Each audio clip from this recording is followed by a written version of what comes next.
আসসালামু আলাইকুম। কিছুদিন আগে এই যে জমিটা যে দেখতে পারতাছেন, এই জমিটা আমরা কিনছি।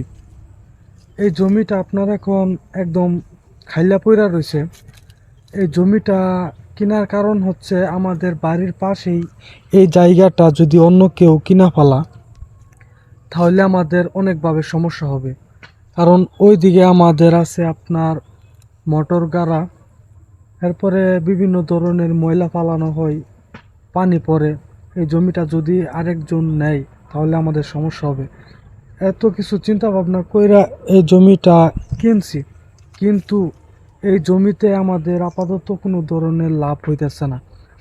এই খাইলা জমিটার মধ্যে কি করা যেতে পারে যদি আপনারা একটু ধারণা দিতেন তাহলে ভালো হইতো।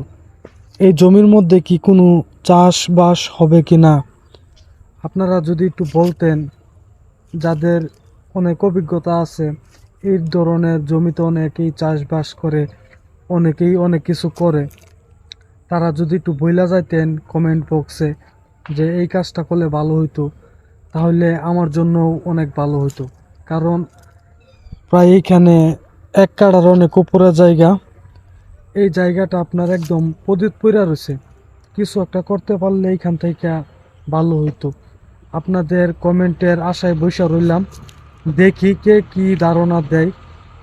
আপনাদের একটা ধারণা নিয়ে ইনশাল্লাহ এখানে কিছু একটা করার চেষ্টা করব। আর সবাই আমার জন্য দোয়া করবেন।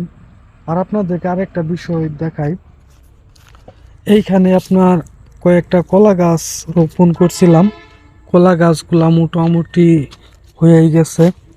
আর এইখানে শীতের কয়েকটা সবজি গাছের চারা রইছিলাম, যে সিম গাছ, এরপরে এখানে আছিল এই যে ধুন্দুল গাছ, এই যে ধুন্দুলও ধরছে। আর এই দিকে আপনার এই যে কলা গাছগুলা, ঠিক আছে, মানে কিছুদিনের মধ্যেই কলা আসার অনেক সম্ভাবনা আছে। আর ওই দিকে আপনার কয়েকটা সাজনা গাছ রইছিলাম, এই যে একটা, এটা তো হইছে না, কিন্তু সামনে আরেকটা আছে। এই যে দেখেন, ডাল রইছিলাম আমি রইছি, কিন্তু এখন প্রায় হয়েই গেছে।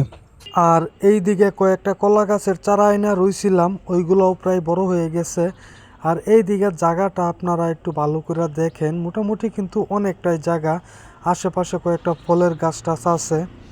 আর ওই সাইডে দেখেন আমি একটা বেড়া দিছি, ওই বেড়ার ভিতরে চাইতেছি যে আপাতত কয়েকটা ডেঙ্গার বিচি আইনা ফালামু, কারণ এদিকে ডেঙ্গার বিচি বলে হইব বলল, এই জন্য বেড়া দিছি ছোটো কইরা।